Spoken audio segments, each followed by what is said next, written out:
Morning students, આજે આપણે એક ઇન્ટરેસ્ટિંગ લેસન શીખવા જઈ રહ્યા છીએ. આપણો unit 3 read 2 stress control exercise. Stress એટલે તણાવ, કંટ્રોલ એટલે નિયંત્રણ અને એક્સરસાઇઝ એટલે કવાયતો.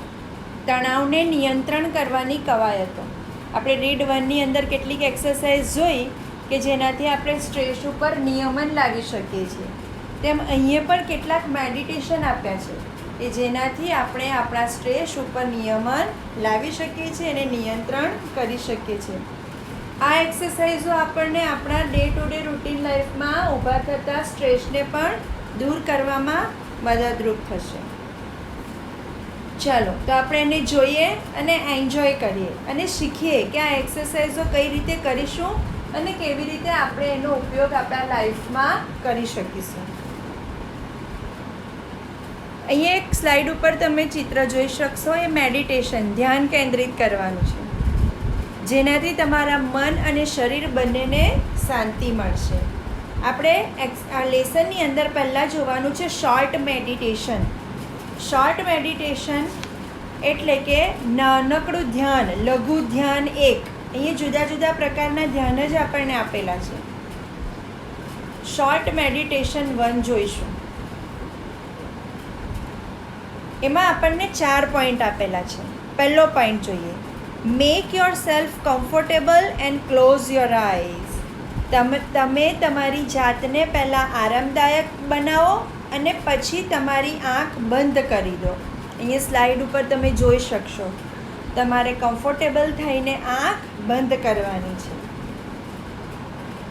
Choose a word that symbolizes commonness to you. એવા શબ્દો પસંદ કરો કે જે તમને શાંતિનો અનુભવ કરાવે. કામનેસ એટલે શાંતિ. અહીંયા કેટલાક શબ્દો આપ્યા છે કે જે શબ્દો અનુભવવાથી આપણને શાંતિ ફીલ થાય છે. હાર્મોની. હાર્મની એટલે પણ શાંતિ, પીસ. ટ્રેન્ક્યુલિટી. ટ્રેન્ક્યુલિટી એટલે માનસિક શાંતિ. સેરેનિટી એટલે પણ શાંતિ. પીસ એટલે પણ શાંતિ અને રિલેક્સ એટલે પણ શાંતિ અને આરામદાયક. ટૂંકમાં બધા શબ્દોનો અર્થ શાંતિ થાય છે, જેને તમે સિમ્બોલાઇઝ કરીને એ શબ્દોને મનની અંદર બોલીને અલગ અલગ રીતે તમે તમારા મનને શાંત કરી શકો. અહીંયા તમને પિક્ચરમાં દેખાશે કે દરેક શાંતિ શબ્દને અલગ અલગ રીતે ઇમેજિન કરીને મનને શાંત કરવાનો પ્રયત્ન કર્યો છે. Next point, meditate on your ચૂઝન word. તમે જે પસંદ કરેલો શબ્દ છે એ શબ્દ સાથે તમારે ધ્યાન કેન્દ્રિત કરવાનું છે, ચિંતન કરવાનું છે. આ બધા વર્ડમાંથી કોઈ પણ એક શબ્દને પસંદ કરી લેવાનો છે.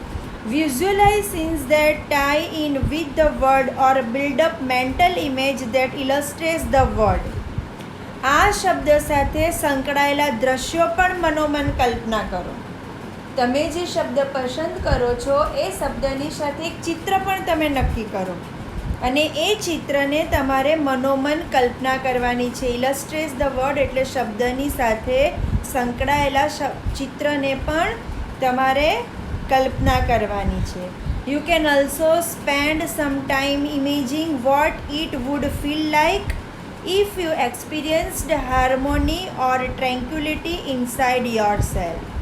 તમારી અંદર રહેલી સંવાદિતા કે માનસિક શાંતિનો અનુભવ કરો અને અહેસાસ થાય એવી કલ્પના કરવામાં તમે થોડોક સમય સુધી ટાઈમ સ્પેન્ડ કરો, સમય ગાળી શકો. તમે જે શબ્દને વિચારો છો, કલ્પના કરો છો, એ શબ્દની સાથે તમારે થોડો લાંબો સમય સુધી કલ્પના કરવાની છે. ક્યાં સુધી? જ્યાં સુધી તમને માનસિક શાંતિનો અનુભવ ન થાય ત્યાં સુધી. જેવો તમને માનસિક શાંતિનો અનુભવ થશો, તમારા ચહેરા પર સ્મિત આવશે, તમે રિલેક્સ ફીલ કરશો. તમે આ ચિત્રમાં જોઈ શકો છો. ત્યાં સુધી તમારે મેડિટેટ કરવાનું છે. Next, open your eyes again. ફરીથી તમારી આંખ ખોલો. જુઓ, તમને એમાં દેખાશે કે એક આંખ બંધ અને એક આંખ ઓપન છે. તો ઝડપથી આંખ ખોલી નથી નાખવાની, ધીમે ધીમે ધીમે આંખ ઓપન કરવાની છે. જેનાથી તમે રિલેક્સ ફીલ થશો. તો આ બહુ નાનકડું એક લઘુ ધ્યાન છે, તમે બહુ ઝડપથી કરી શકશો અને એનાથી તમને મનની શાંતિ મળશે. Short meditation 2. હવે લઘુ ધ્યાન 2. બીજું એક મેડિટેશન નાનકડું આપ્યું છે ધ્યાન કેન્દ્રિત કરવાની એક્સરસાઇઝ, જે આપણે જોઈશું. Pick a material such as dress fabric, a stone, a piece of wood or anything else that appeals to you. તમને અનુકૂળ હોય એવું કોઈ પણ પ્રકારનું કાપડ, પથ્થર, લાકડાનો ટુકડો, કોઈ પણ પદાર્થ લો. તમે અહીંયા સ્લાઇડમાં જોઈ શકશો એક ફેબ્રિક આપ્યું છે, કાપડ, અને બીજી સ્લાઇડમાં પીસ ઓફ વુડ. આ આપેલા કોઈ પણ પદાર્થમાંથી તમે કોઈ એક વસ્તુને લઈ શકો. Next point, with your eyes closed explore the texture of the material. પછી તમારે મટીરિયલ હાથમાં પકડીને આંખ બંધ કરી દેવાનું છે અને એના ઉપર હાથ ફેરવવાનો છે, એટલે ફીલ કરવાનું છે. આ પદાર્થને સ્પર્શ કરીને તપાસવાનું છે, પણ આંખો બંધ કરવાની છે. Next point, spend at least 2 minutes doing this. અને આ લગભગ તમારે 2 મિનિટ સુધી કરતા રહેવાનું છે. તમારા હાથમાં જે મટીરિયલ હોય એને તમારે ટચ કરીને 2 મિનિટ સુધી એનો સ્પર્શ કરવાનો છે. એ નીચે તમે સ્લાઇડ ઉપર જોઈ શકશો અને એનું ધ્યાન કેન્દ્રિત કરવાનું છે. નેક્સ્ટ પોઈન્ટ આપણે જોઈશું, give your brain oxygen heat. એટલે કે તમારા મગજને પ્રાણવાયુ આપો અથવા તો ઓક્સિજન આપો. Half the problem with Bing stress and enable two concentrate properly is that you don't breathe deeply enough to supply your brain with a sufficient oxygen.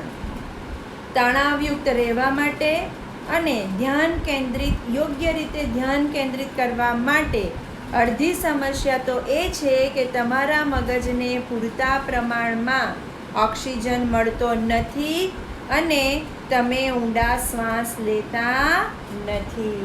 જ્યારે આપણે ટેન્શનમાં આવી જઈએ છીએ ત્યારે આપણે શ્વાસોશ્વાસ પૂરા નથી લેતા, જેને કારણે આપણા મગજ સુધી ઓક્સિજન પહોંચતો નથી અને આપણે તણાવ અનુભવીએ છીએ.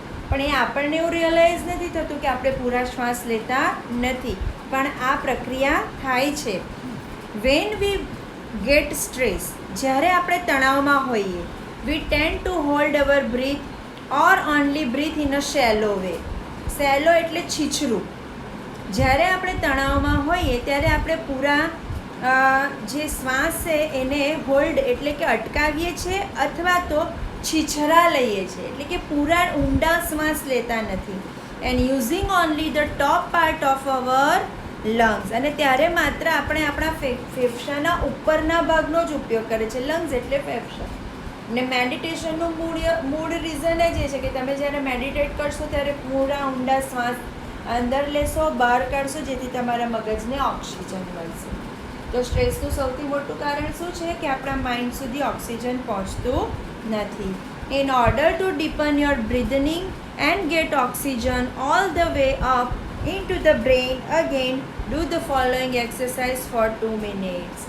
માટે તમારા મગજને પૂરતા પ્રમાણમાં ઓક્સિજન મળી રહે એ માટે નીચેની એક્સરસાઇઝો કરો. કેટલી મિનિટ સુધી? 2 મિનિટ સુધી. Number 1, rub both your hands together for a moment to create energy. તમારા 2 હાથને અહીંયા બતાવ્યું છે સ્લાઇડ ઉપર, એવી રીતે મૂકીને એકબીજા ઉપર 2 મિનિટ સુધી શું કરવાના? રબ કરવાના છે, ઘસવાના છે.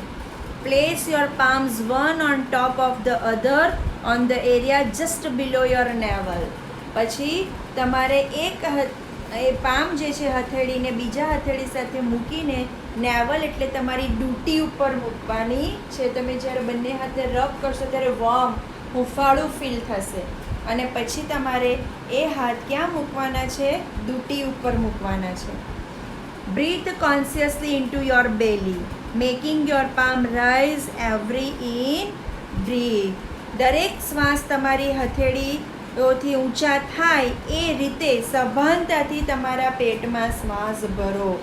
એટલે ઊંચા શ્વાસ લેવાના છે, જેમાં પેટ સુધી જવાનું છે, આખા શ્વાસ લેવાના છે અને એ પેટ સુધી શ્વાસ તમારે ભરવાના છે. Imagine breathing oxygen into your brain. અને એવું ઇમેજ કરો કે પ્રાણવાયુ એટલે કે ઓક્સિજન તમારા મગજમાં જઈ રહ્યો છે એવી કલ્પના કરો. એ આપણને દેખાશે નહીં, આપણને મહેસૂસ પણ નહીં થશે, પણ આપણે રિલેક્સ જરૂર ફીલ કરવા માંડશું. અને રિલેક્સ ફીલ કરશું એટલે સમજવાનું કે મગજ સુધી ઓક્સિજન પહોંચે છે. તો આ પણ એક આપણને નવી એક્સરસાઇઝ જોવા મળી. રબ યોર હેન્ડ, પછી એ હાથને નેવલ પર મૂકવાના, દુટી પર મૂકવાના. પોઈન્ટ જોઈશું ક્રાઉન પુલ એટલે કે શ્વાસને ઉપરની તરફ ખેંચવો. ક્રાઉન એટલે મગજનો ઉપરનો ભાગ અને પુલ એટલે ખેંચવો. વેન વી બ્રીથ, જ્યારે આપણે શ્વાસ લઈએ ત્યારે there is a microscopic movement of the cranial bones which is done allowed to cerebrospinal fluid to move freely through the spinal column and the skull. અહીંયા 2-3 નવા શબ્દ છે. માઇક્રોસ્કોપિક મુવમેન્ટ એટલે નાની ચળવળ, સેરેબ્રોસ્પાઇનલ એટલે કરોડરજ્જુને લગતું, ફ્લુઇડ એટલે પ્રવાહી, સ્પાઇનલ કોલમ એટલે કરોડરજ્જુ અને સ્કલ એટલે મગજ અથવા ખોપડી. જ્યારે આપણે શ્વાસ લઈએ છીએ ત્યારે ખોપડીના હાડકામાં અતિ સૂક્ષ્મ એવી હલચલ થાય છે. મુવમેન્ટ એટલે હલચલ થાય છે અને જેને પરિણામે કરોડ અને ખોપડીમાં એટલે કે મગજમાં તથા કરોડ માટે થતો સ્ત્રાવ તેમાંથી છૂટથી વહે છે. કરોડ અને મગજના હાડકાની વચ્ચે એક પ્રવાહી છે, વહે છે, જે મુક્ત રીતે એ જ્યારે વહે જ્યારે આપણે પૂરો શ્વાસ લઈએ છીએ. એટલે એ પ્રોસેસ બનાવે છે કે જ્યારે આપણે શ્વાસ લઈએ છીએ ત્યારે મગજના હાડકાની વચ્ચે નાની મૂવમેન્ટ થાય છે અને એમાં રહેલું મુક્ત પ્રવાહી મુક્ત રીતે ફરે છે. વેન ટેન્સ્ડ ઓર અપસેટ, પરંતુ જ્યારે આપણે તણાવમાં કે અશાંત હોઈએ ત્યારે and don't breathe deeply enough, અને ઊંડો શ્વાસ નથી લેતા ત્યારે પણ this can result in bones in the skull becoming slightly stuck together. ત્યારે શું પરિણામ આવે છે? સ્કલ એટલે ખોપડી, મગજની અંદર રહેલા નાનકડા એના હાડકાં જે છે બોન્સ એ સ્લાઇટલી સ્ટક એટલે થોડા ચોંટી જાય છે. ટુગેધર એટલે કે એકબીજા સાથે. ઊંડો શ્વાસ ના લઈએ એટલે એમાં રહેલા હાડકાં એકબીજા સાથે ચોંટી જાય છે. So that the fluid can not circulate properly, અને તેને કારણે પ્રવાહી યોગ્ય રીતે ફરી શકતું નથી અને આપણા મગજને પૂરતું ઓક્સિજન મળતું નથી. The crown pull influences the flow of the cerebrospinal fluid in a positive way. અને આ ઉપરની તરફ ખેંચવાની ક્રાઉન પુલ એક્સરસાઇઝ આપણને આ સેરેબ્રોસ્પાઇનલ એટલે કે કરોડરજ્જુમાં રહેલા પ્રવાહીને મુક્ત રીતે અને હકારાત્મક અસર પહોંચાડવામાં મદદરૂપ થશે. It helps calm your nervous system, તે તમારી ચેતાતંત્રને સ્વસ્થ કરશે. નર્વસ સિસ્ટમ એટલે ચેતાતંત્ર. And can also often take away a headache or stress in the stomach ache as well as helping you think clearly. એટલું જ નહીં પણ એ તમને માથાનો દુખાવો, તણાવ, પેટનો દુખાવો, સ્ટમક એક એટલે કે પેટનો દુખાવો અને યોગ્ય રીતે વિચારવામાં પણ મદદ કરશે. એટલે તમે ઊંડા શ્વાસ ના લેતા હોય અને તમારું પ્રવાહી સ્ટક થઈ જાય ત્યારે તમને આ ક્રાઉન પુલ એક્સરસાઇઝ મદદ કરશે, જેનાથી તમને સ્ટ્રેસ દૂર થશે અને તમે સારી રીતે વિચારી શકશો. તો અહીં નીચે આપણને એક્સરસાઇઝ આપી છે. ક્રાઉન પુલ એક્સરસાઇઝ માટે આપણે શું કરવાનું છે જુઓ. Place both your hands with your fingers like a combs on top your head so that your little fingers are touching your hairline at the front. તમારી ટચુકડી આંગળીઓને આગળના ભાગે વાળની કોર એટલે કે વાળની જે આપણે પેંથી પાડીએ એને અડે એ રીતે કાંસકાની જેમ ફેલાવો તમારી આંગળીઓને અને તમારા બંને હાથ તમારા માથાના ઉપરના ભાગે રાખો. સ્લાઇડ ઉપર તમે પિક્ચર જોઈ શકો છો. આવી રીતે વચ્ચેથી સેંથો પાડીને તમારી આંગળીઓને સેંથાની 2 ફરતે મૂકવાની છે અને આંગળીઓને ફેલાવી રાખવાની છે, જે રીતે પિક્ચરમાં તમે જોઈ શકો છો. Firmly press down on to your scalp and pull your fingers away from the midline, combing towards with each hand. તમારા વચ્ચેના ગેપ એટલે કે સેથા ઉપર જોરથી દબાવો અને બંને હાથે બહારની તરફ વાળ ઓળતા હો એવી રીતે મધ્ય ભાગમાંથી તમારી આંગળીઓને હટાવી લો. બંને આંગળીઓને બંને હાથને પ્રેસ કરવાનું અને ત્યારબાદ તમે વાળ હોળતા હોય એવી રીતે ધીમે ધીમે આંગળીઓને હટાવવાની. Now place your hands in the same way higher up on the midline of the head and repeat the procedure. હવે માથાના મધ્ય ભાગમાંથી થોડાક ઉપર તમારા હાથને આ જ રીતે મૂકો અને આ પ્રક્રિયાનું પુનરાવર્તન કરો. એટલે પ્રેસ કરવાનું, હાથ છોડવાના, પ્રેસ કરવાનું, હાથ છોડવાના, આવી રીતે પ્રક્રિયા કરવાની અને પુનરાવર્તન કરવાનું. Now place hands even further back on your head towards the crown and repeat the procedure. ફરી એકવાર તમારા હાથને હજુ માથાના પાછળના ભાગમાં ઉપરની તરફ મૂકો. એટલે આગળથી શરૂ કરીને પાછળ સુધી તમારે આ એક્સરસાઇઝ કરવાની છે, એન્ડ ઓફ ધ હેડ. અને આ પ્રક્રિયાને પુનરાવર્તન કરો. હવે આગળથી શરૂ કરીને પાછળ સુધી put your hand, press it end up your fingers. Put your hand, press it end up your finger. આવી રીતે તમારે પુનરાવર્તન કરવાનું છે. આ છે ક્રાઉન પુલ એક્સરસાઇઝ, જેનાથી પ્રવાહી મગજમાં મુક્ત રીતે ફરશે અને તમે સારી રીતે વિચાર કરી શકશો અને તણાવ મુક્ત થશો. હવે આ લેસનની આપણે લાસ્ટ એક એક્સરસાઇઝ જોઈશું, મેન્ટલ ક્વિક ફિક્સીસ. મેન્ટલ ક્વિક ફિક્સીસ એટલે કે માનસિક સ્વસ્થતાના અન્ય ઉપાયો. મેન્ટલ ક્વિક ફિક્સીસ એટલે માનસિક સ્વસ્થતા. જોઈએ આગળ. Number 1, put on some music you like and dance through the room. આ એક્સરસાઇઝ કરવાની તમને ગમશે અને તમે એન્જોય પણ કરશો. તમારે શું કરવાનું છે? તમને ગમતું સંગીત ચાલુ કરો અને રૂમમાં ગમતો ડાન્સ કરો, નાચો. ધીસ ક્રિએટિવ એક્ટિવિટી, આ સર્જનાત્મક પ્રવૃત્તિ exercises the right side of the brain and helps rebalance your brain. આ પ્રવૃત્તિ મગજના જમણા ભાગને એક્સરસાઇઝ પૂરી પાડે છે અને તમારા મનને પ્રફુલ્લિત કરે છે, બેલેન્સ કરે છે, સંતુલિત કરે છે. રીબેલેન્સ એટલે પુનઃ સંતુલિત કરવું. શું કરવાનું છે? ગમતું મ્યુઝિક ચાલુ કરવાનું છે અને ડાન્સ કરવાનો છે, જેનાથી તમારા મગજના જમણા ભાગને એક્સરસાઇઝ પૂરી પાડે છે અને તમારા મનને પુનઃ સંતુલિત કરે છે, રીબેલેન્સ, ફરીથી સંતુલનમાં લાવે છે. Next, get a fish tank and watch the fish swim around languidly. એક તમારા ઘરમાં અગર એવી કોઈ ફેસિલિટી હોય તો તમે એક ફિશ એક્વેરિયમ લાવી શકો અને ફિશ એક્વેરિયમની અંદર જે માછલીઓ તરતી હોય છે એ માછલીઘરમાં તરતી માછલીઓને નિરાંતે નિહાળો. શું જોવાનું છે? એકદમ પીસ અને શાંતિથી ફક્ત તમારે અંદર તરતી માછલીઓને જોવાની છે. This allows your mind to કામ ડાઉન. આ પ્રવૃત્તિથી બી તમે તમારા મગજને શાંત કરશો. અહીંયા પિક્ચરમાં તમે જોઈ શકો છો કે તરતી માછલીઓને તમારે માત્ર શાંતિથી જોવાની છે. આ બધી નાની નાની અલગ અલગ ઇન્ડિવિડ્યુઅલ એક્સરસાઇઝ છે જે તમે કરીને માનસિક શાંતિ મેળવી શકો છો. Number 3, write down all your worries. તમને જે જે ચિંતા ઊભી થતી હોય, જેનાથી તમે તણાવ અનુભવતા હોય, જે મુશ્કેલીઓ હોય, જે વરીઝ હોય, એને કાગળમાં લખતા જાઓ સવારથી સાંજ સુધી.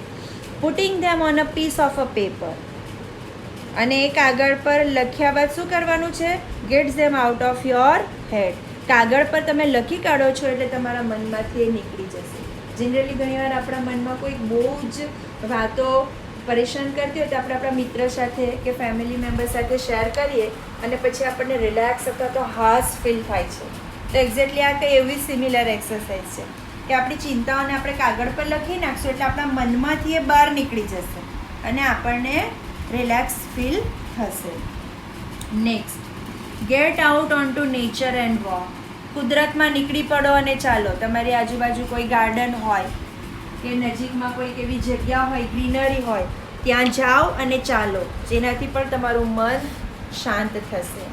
Next, concentrate on what is right now rather than what might happen tomorrow.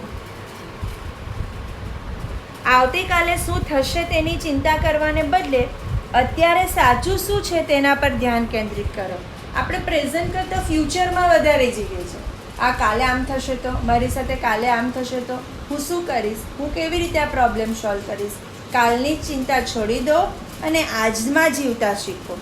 આજે જે છે એને એન્જોય કરો, જેથી તમે એમાં આજમાં આનંદથી જીવી શકશો. અહીંયા એક કોટેશન આપ્યું છે જે તમે સમજો, જે આનાથી સિમિલર છે. Don't think about what can happen in a month. Don't think about what can happen in a year.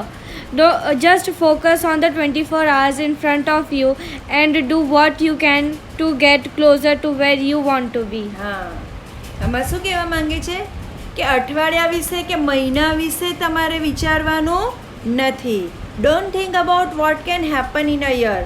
અઠવાડિયામાં શું થશે, આવતા મહિનામાં શું થશે, વર્ષમાં શું થશે, એટલે કે ફ્યુચરની ચિંતા કરવાની નથી. Focus on the 24 hours in front of you. તમારી આજુબાજુ જે અત્યારના પ્રેઝન્ટના 24 કલાક છે તેના ઉપર ધ્યાન આપો અને જે પ્રાપ્ત કરી શકો છો એ પ્રાપ્ત કરો. તો શું થશે, તમે જ્યાં અત્યારે છો, જે મેળવવા માંગો છો એ તમને પ્રાપ્ત થશે અને એમાંથી તમને આનંદ પણ મળશે. નેક્સ્ટ પોઈન્ટ આપણે જોશું. Sing in a bath and use the shampoo bottle as a microphone. આ એક્સરસાઇઝ કરવાની પણ ગમશે. બાથરૂમની અંદર ગીતો ગાઓ અને તમને ગીતો ગાવા માટે માઇકની જરૂર પડશે તો તમારી શેમ્પૂની બોટલને તમારે તમારું માઇક બનાવી દેવાનું છે અને જેટલા મોટેથી ગાવું હોય એટલા મોટેથી તમે ગીતો ગાઈ શકશો, જેથી તમારી અંદરની તણાવ, ચિંતા બહાર નીકળશે અને તમે રિલેક્સ ફીલ કરશો. Next, nobody is perfect and who wants to be nobody. શું કહે છે? નોબડી ઇઝ પરફેક્ટ એટલે કે કોઈ પણ વ્યક્તિ પૂર્ણ નથી અને પૂર્ણ કોણ બનવા માંગે છે? ભૂલ તો થાય જ, મિસ્ટેક્સ આર ઓકે. અગર તમારે પરફેક્ટ બનવું હોય તો તમારે મિસ્ટેક થાય તો જ તમે પરફેક્ટ બની શકો અને કોઈ પણ વ્યક્તિ પરફેક્ટ નથી. પરફેક્ટ બનતા પહેલાં એને ઘણી બધી ભૂલ કરી ચૂક્યો હોય છે. અહીં એક કોટેશન છે, નો વન ઇઝ પરફેક્ટ. કોઈ પણ વ્યક્તિ પૂર્ણ નથી. That's why pencil have erasers. તેથી જ પેન્સિલ સાથે ઇરેઝર હોય કે જ્યાં ભૂલ થાય ત્યાં ભૂસી નાખાય. એમાં આપણે પણ ભૂલ કરતાં કરતાં શીખીએ અને પછી આપણે પરફેક્ટ બની જઈએ. Delete the phrase I can't. તમારી અંદરથી, તમારા શબ્દકોશમાંથી હું ન કરી શકું એ ફ્રેઝને તમે ડિલીટ કરો ને શું અપનાવવાનું છે? I can. હું કરી શકું છું. From your vocabulary. તમારા શબ્દકોશમાંથી હું કરી નહીં શકું એ ફ્રેઝને તમે ડિલીટ કરો. It isn't constructive and blocks or views of possible solution. એ સર્જનાત્મક નથી અને શક્ય ઉકેલને તમારી દ્રષ્ટિને અવરોધે છે. કારણ કે અગર તમે આવો નેગેટિવ વિચાર કરશો કે આ મારાથી નહીં થઈ શકે, હું નહીં કરી શકું, તો તમારું એ કામ બગડશે જ અને તમે કામ પૂરું જ નહીં કરી શકશો. પણ તમે એવી મેન્ટાલિટીથી કામની શરૂઆત કરશે, I can and I must. હું કરી શકું છું અને હું કરીશ જ, તો તમે જરૂરથી એ કામ પૂરું કરી શકશો. Next, write a few lines with your other hand. તમારા બીજા હાથથી થોડાક વાક્ય લખો. This rebalance the two hemisphere of the brain. આ તમારા મગજના બે અર્ધ ભાગને પૂર્ણ સંતુલિત કરશે. તમે જે હાથથી લખતા હોય એના બીજા હાથથી થોડાક શબ્દ લખો, એટલે કે તમે બે હાથથી લખી શકો છો. એવી જ રીતે તમારા મગજની અંદર રહેલા બે અર્ધ ભાગ છે, અહીંયા તમને આપ્યા છે પિક્ચરની અંદર, જેનું બે અર્ધ ભાગનું પુનઃ સંતુલિત કરી શકાય છે એવું કહેવા માંગ્યું છે. અગર તમે તમારા બીજા હાથથી થોડાક વાક્ય લખો, એવી પ્રવૃત્તિ કરવાથી તમારા મગજના રહેલા બે અર્ધ ભાગને પુનઃ સંતુલિત કરી શકાય છે. એવી એક આપણને એક્સરસાઇઝ અહીં આપવામાં આવી છે. Last but not least, that is expect to be lucky. તમે તમારી જાતને હંમેશા ભાગ્યશાળી માનો. હંમેશા હું સારો છું, હું ગુડ લક ધરાવું છું, હું જે કરું છું એ સારું છું, હું લકી છું એવું માનો. જ્યારે આપણે શું વાગે મેરા તો નસીબ અચ્છા નહીં, મેં અનલકી હું, આવું આપણે વિચારીએ છીએ. અને એનાથી શું થાય છે કે આપણને જે મળે છે એનાથી પણ આપણને સંતોષ મળતો નથી, અને આપણે આપણા કરતાં બીજામાં જોઈએ છે કે આને કેટલું સારું છે, આને જે મળ્યું છે એમાં કેટલી મજા આવે છે. પણ એ જ વસ્તુ આપણી પાસે પણ હોય છે, પણ સમસ્યા માત્ર એટલી હોય છે કે આપણે આપણી જાતને લકી માનતા નથી. તો આજથી તમારે તમારી જાતને ભાગ્યશાળી માનવાની છે. તો શું થશે? તમને જે કંઈ પણ મળે છે એનાથી તમને આનંદ મળશે, તમે તણાવ મુક્ત જીવન જીવી શકશો અને સારી રીતે તમારા વિચારોને વિકસાવી શકશો. Good luck to you. Thank you students. હા, હવે આ નેક્સ્ટ સ્લાઇડની અંદર આ લેસનની ગ્લોસરી છે, જે 3 સ્લાઇડમાં મેં આપી છે, જે તમારે તમારી નોટબુકની અંદર લખવાની રહેશે.